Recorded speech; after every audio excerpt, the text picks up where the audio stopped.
Bine ați venit, bine ați revenit, dragilor din Zodie Berbec, oriunde v-ați afla în această lume.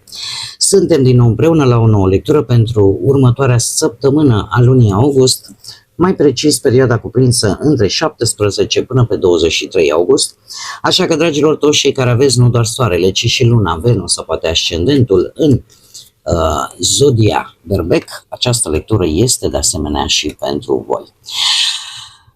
Desigur, nu uitați, este totuși o lectură general colectivă, așa că vă rog să luați decât ceea ce va rezona cu voi. Zise toate acestea, înainte de a începe, vreau să le mulțumesc tuturor celor care sunteți deja aici, care mă susțineți prin fiecare like, fiecare comentariu, fiecare gest de apreciere și fiecare gând bun care vine din partea voastră, așa că mii de mulțumiri tuturor. Desigur, și pentru cei care sunteți pentru prima dată aici pe canal, vă urez bun venit. Iar dacă la finalul acestei lecturi simțiți că ați rezonat sau pur și simplu v-a plăcut, nu ezitați, dragilor, să vă abonați. În felul acesta nu veți pierde niciuna dintre lecturile mele și este și gratuit. Și acum, haideți să trecem la treabă și să vedem care este energia voastră, sau mai bine zis, unde vă încadrați? Ce fel de energie aveți în această săptămână? Să vedem. Ia să vedem ce avem noi aici. Bineînțeles, o energie de foc. Haideți să vedem acum și ce anume va pune lucrurile în mișcare. Sunteți dinamici, sunteți entuziaști, sunteți activi, drăgăstoși, pasionali. Ia să vedem cine pune luna. Luna va pune în mișcare această energie de foc. Și cum să nu, tocmai ce am trecut printr-o eclipsă totală de soare, când luna, pentru o mică perioadă de timp, a pus focul, a pus soarele un pic în umbră. Haideți să vedem și cum se va manifesta această energie sau cum arată ea în realitate pentru voi, dragilor, din Berbec, săptămâna 17-23 august.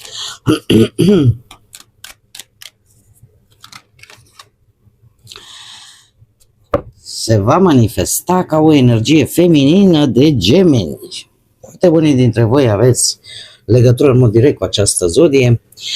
Cert este că, cum am mai spus, sunteți dinamici, sunteți entuziaști, sunteți activi, sunteți pasionali.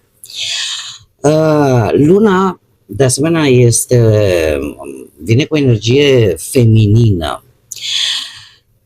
Poate că sunteți mult mai hotărâți vis-a-vis de ceva din trecutul vostru, că e vorba de familie, că e vorba de un personaj important pentru voi, că e vorba de o mamă, că e vorba de emoții, că e vorba de rădăcinile din care voi proveniți. Este aici un entuziasm vis-a-vis de acest lucru.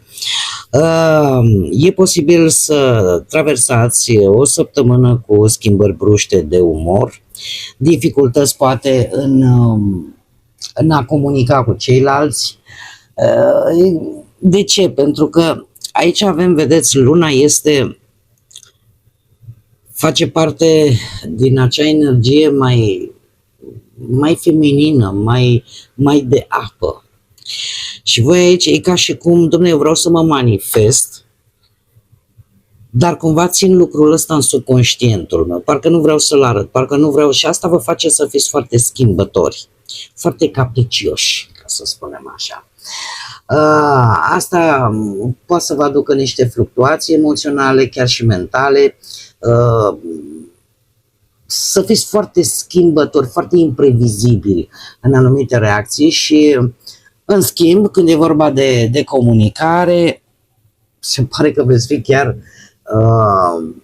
foarte liberi în a comunica, dar în același timp aici văd și o sensibilitate foarte mare, mai ales când e vorba de trădări. Când e vorba de trădări, e ca și cum ai zice, domne, eu vreau să simt că trebuie să fac ceva, simt că trebuie să mă manifest, pentru că e această energie de foc, voi sunteți o energie de foc prin natura zodiei voastre. Doar că ceva parcă vă oprește. Nu știu, e ceva care încă în interiorul vostru acolo vă spune, știi, nu te grăbi, mai stai un pic, mai așteaptă. Și asta, cum am mai spus, poate să vă facă destul de schimbători în comportament, acu e bine și pe urmă dintr-o dată parcă vi să neacă toate lucrurile, sunteți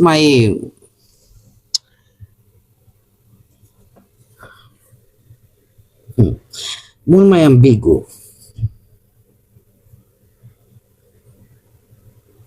E ca și cum una vreau să acționez și alta gândesc. E într-adevăr destul de provocator.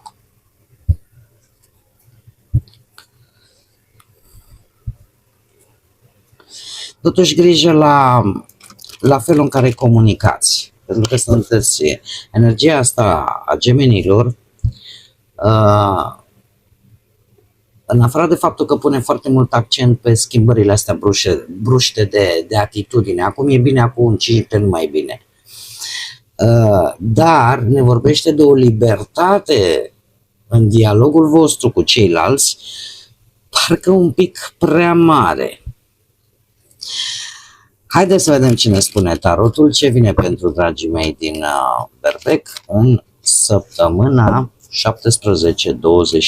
august, atât pe plan profesional, financiar sau sentimental.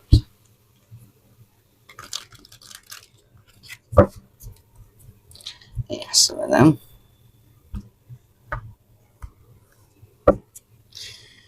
Și avem împăratul, ia uite, pe parte profesională voi sunteți voi, 5 de cupe, 10 de bâte, împărăteasa, deci avem cuplul regal, surpriza săptămânii și haideți să le și clarificăm.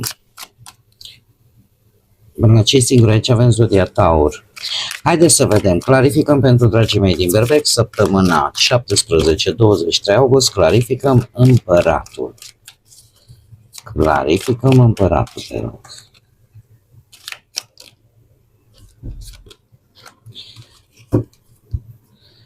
Clarificăm 5 de cupe. Ceva vă pune pe gânduri de pe partea asta banilor. Nu e nici de mirare. Clarificăm 10 de bâte. Vă simțiți așa un pic apăsați, cei care sunteți într-o relație. Ceva vă apasă, prea multe. Toate responsabilități. Sunt lucruri care parcă cântăresc un pic prea mult. Au ieșit foarte, foarte multe. 2, 4, 6, 8, foarte multe cărți.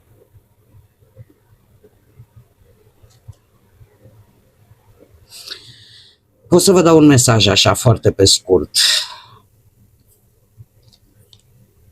Nu pentru toată lumea, desigur.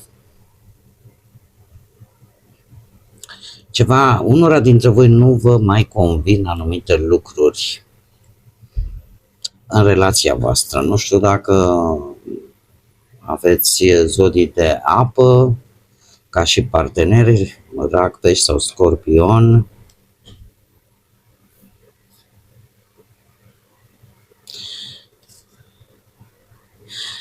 Nu știu dacă ați avut ceva discuții sau aflat niște adevăruri vis-a-vis de o anumită sumă de bani din familie, din relația voastră. Încă o dată aici mi-apare 10-le ăsta de bâte. E ca e ca un drum care parcă nu se mai termină pentru mulți dintre voi.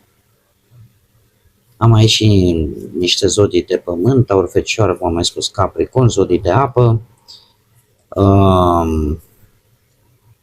Ce pot să vă spun? Că probabil că acest mesaj trebuia să ajungă la unii dintre voi. Nu mai durează mult nici 10 ăsta de băte. Clarificăm 10 de băte încă o dată, te rog. Clarificăm 10 de băte, te rog.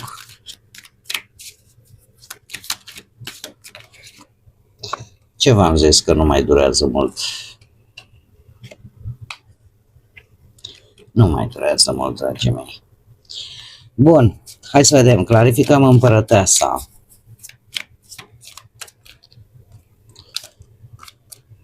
Ia să vedem ce avem aici. Vedem când ajungem la cei singuri. Și surpriza săptămânii. Surpriza săptămânii. Dragii mei,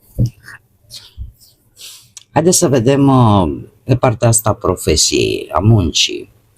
Avem împăratul. Împăratul, de unde provine el? De la un 9 de monede și un rege de cupe. Aici încă o dată se repetă zodiile de apă, rac, pești, scorpion. Ce ne spun aceste cărți? Nu știu dacă voi aveți un șef, un colaborator, dar tind să cred că voi sunteți cumva net superior acestei energii. Mai este aici o energie de autoritate, dar totuși împăratul tot împărat rămâne, că vă reprezintă pe voi.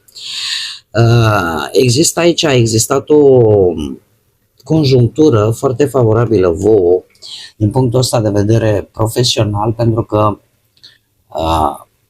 nu știu, voi efectiv recent cel puțin v-ați bucurat de ceea ce voi ați reușit să construiți singurei. Ați ajuns la, să zicem așa, la un nivel de stabilitate, la un nivel poate de competență, la o etapă în care parcă ușor, ușor încep să culegi și rezultate bune. Alții poate au primit chiar o apreciere, poate din partea, cum am mai spus, unui asociat, unui șef, până la urmă, chiar dacă voi sunteți împărați, pentru cei care sunteți totuși angajați, voi sunteți organizați, voi sunteți cu ochii foarte atenți la tot ceea ce faceți, cum le faceți, în general atunci când vă angajați într-un anumit proiect sau să aveți grijă poate de o anumită echipă, sunteți foarte buni organizatori, știți exact ce sarcini trebuie să le dați celorlalți, stabiliți foarte clar cum ar trebui făcute lucrurile și de obicei în felul acesta atât de bine pus la punct strategic, organizatoric, voi vă atingeți obiective concrete. Așa că nu m-ar mira ca în această săptămână, dragilor, după tot acest efort, în sfârșit să vă și bucurați de rezultatele muncii voastre pe partea asta a muncii. Da? Să știi, domne, într-adevăr, acum parcă mă simt eu. Mă simt eu așa cum ar fi trebuit să fie după poate o lungă perioadă în care energia voastră nu s-a putut manifesta foarte mult. Pe de altă parte, avem la partea financiară, avem un 5 de cupe, el provine de la un paș de monede, avem aici zodii de pământ, Taur, Fecioară, Capricorn. E vorba ori de o legătură cu cineva, ori tânăr, ori pur și simplu pajul ăsta de monede îmi poate vorbi de un început, o oportunitate mică de a face bani, care chiar poate crește. Poate că nu v-au adus până în prezent cantități mari de bănuți, dar eu aș spune că există totuși un potențial. Unii dintre voi chiar se gândesc, domne, nu mai gata, se termină și vacanța, hai să începem să punem niște bănuți deoparte. Decizia asta de a economisi, de a schimba un pic relația voastră cu banii, ca să spunem așa. Totuși, această decizie, toate aceste lucruri duc la un 5 de cupe. Și aici, într-adevăr, este destul de curios. De ce? Pentru că 5-ul de cupe, mai ales pe partea banilor, îmi vorbește de niște cheltuieli neașteptate.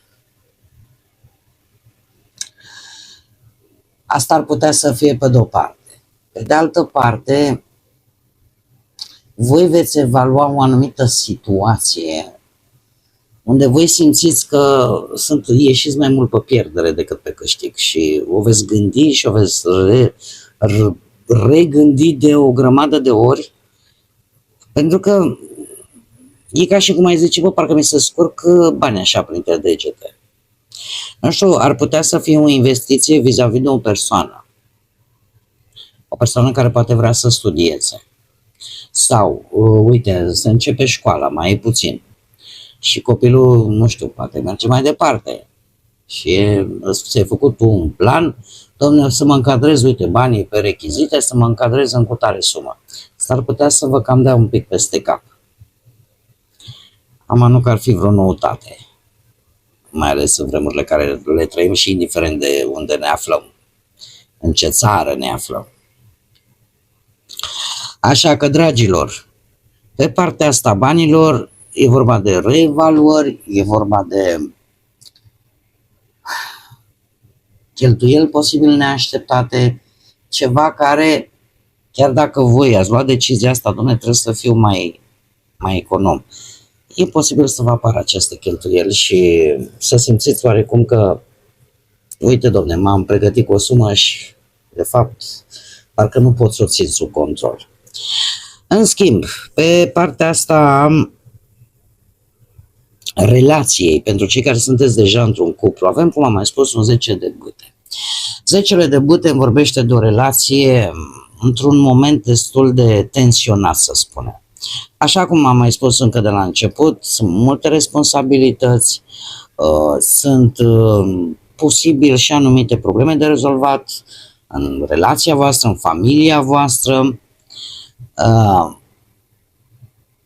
Este ceva greu care vă cam epuizează. Acum, cum am mai spus, nu va mai dura foarte mult. Pentru că ideea voastră a fost să reușiți ceva important pentru voi. E ca și cum ai zice, am reușit, dar parcă nu pe de-a întregul, parcă e numai pe jumătate. De ce? Pentru că avem și un 3 de bâte și 3 de bâte vorbește de așteptare, de răspuns, dar ceva care cu siguranță va veni. Iar în această săptămână, posibil să mai simțiți un pic această apăsare, dar prin natura sa, 10 de bâte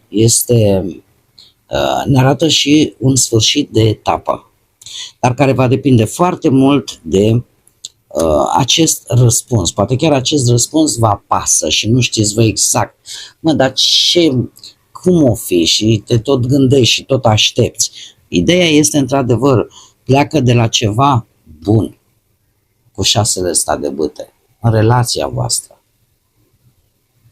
Da, eu aș spune că eu n-aș vedea neapărat o problemă la nivel emoțional, sentimental în cuplul vostru, ci mai degrabă e vorba de lucruri, cum să spun eu, legate poate de muncă, legate poate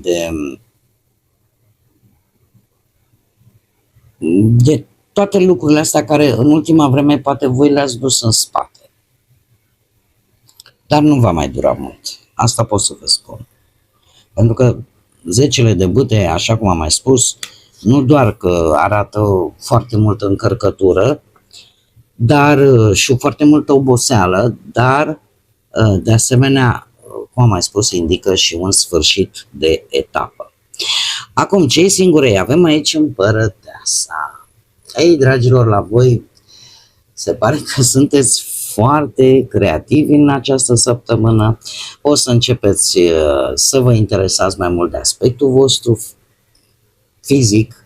Poate că, indiferent că sunteți domni sau doamne, începeți, dar știi, uite, mi-aș schimba culoarea părului sau mi-aș schimba freza sau mi-aș cumpăra, nu știu, alte haine sau prin casă, de ce nu, simți nevoia să, cum să spun eu, să-ți îmbunătățești confortul personal și, în general,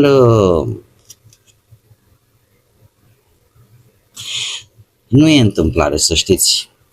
Deci această împărăteasă se clarifică, mare atenție. Acum am și văzut pentru că au alte denumiri. Se clarifică cu un 7 de monede, cu magicianul, încă o dată cu împărăteasa, poate zodia Taur să vă spună ceva și bineînțeles avem și zodia Gemeni și un 7 de spade. Interesant aici, tare interesant. Dragii mei, acest 7 de monede mie îmi spune că undeva prin trecutul vostru, poate chiar recent, a existat o perioadă de așteptare, de evaluare. Ori voi, bănuiesc că voi, ați investit timp, energie, emoții, probabil, într-o anumită situație și probabil că v-ați și pus întrebarea, domne, mai se merită să aștept sau nu? Totuși, magicianul, și aici lucrurile parcă încep să se miște. Ori voi, ori altcineva a avut o anumită inițiativă. A început poate să se deschidă, să aveți conversații, să aveți comunicări, cumva să se deschidă așa o mică ușă între voi. Dar într-un mod foarte curios apare din nou împărăteasa. Iar asta mi întărește foarte mult ideea că nu este ceva izolat. Pentru că în cazul acesta împărăteasa devine practic destinația, rezultatul dorit al acestei întregi dinamici. Există o atracție, există o apropiere, există o disponibilitate la nivel afectiv care chiar poate să aducă în discuție poate și o posibilă relație. În schimb, avem acest 7 de spade. Acum, dat fiind că se află practic între două împărătese, să spunem așa, nu aș spune neapărat, domne, e minciună, domne, e înșelăciune. Eu aș spune mai degrabă că ori voi evitați, ori o anumită persoană evită. Asta nu înseamnă că nu este atent această persoană sau voi la ce face celălalt. Cumva e ca o încercare, știi, mă apropii, dar nu-mi dezvălui complet, de fapt, cam ce intenții am. Ideea este că avem un 7 de spade, dar și un 7 de monede, iar repetiția asta nu e deloc întâmplătoare. E ca și cum am zice, domne, aștept, am inițiativă, există o atracție, există o apropiere, dar ceva rămâne cumva ori neclar cu 7-ul ăsta de spade, ori cumva ascuns. Așa că, ca să concluzionăm, există un potențial vis-a-vis de o anumită persoană sau de activarea unei anumite atracții, însă nu e neapărat o combinație care spune gata, acum totul e limpede, vine direct spre tine. Și chiar din contra spune. Pare că într-adevăr cineva poate să aibă intenția de a face ceva, dar nu spune sau nu arată tot ceea ce gândește. Folosește o strategie, poate ca să se apropie de voi sau voi să vă apropiați de această persoană.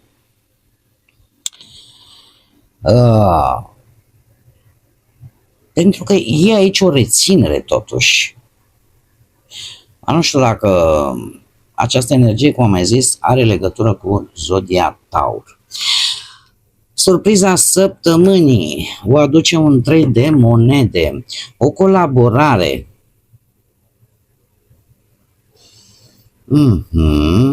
O colaborare importantă care ori vă poate aduce